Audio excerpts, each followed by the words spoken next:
Hello, I'm back with another video. In this video, I will show you the simple process on how to get logged into your Citibank online. Now before moving on, if you're new to our channel, subscribe and hit the notification bell in order to not miss any videos from our channel. Now let's get started. Firstly, open up any web browser on your PC.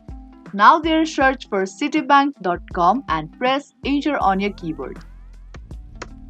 And once you do that, you will be directed to its official homepage. Now there you will be able to see this login box at the right side of your screen. Now in order to get logged into your Citibank account, you have to type in your user ID and your password.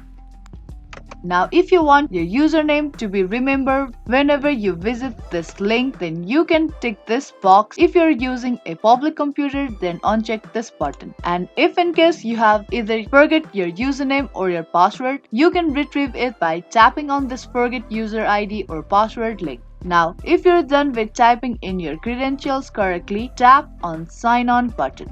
Now once you tap on sign in button, you will get logged into your Citibank account. Now that was the really quick and easy video on how to get logged into your Citibank account online. Hope you liked and found this video useful. If you did, then don't forget to give this video a thumbs up and subscribe to our channel for more videos like this. Thank you for watching and I will see you in my next video.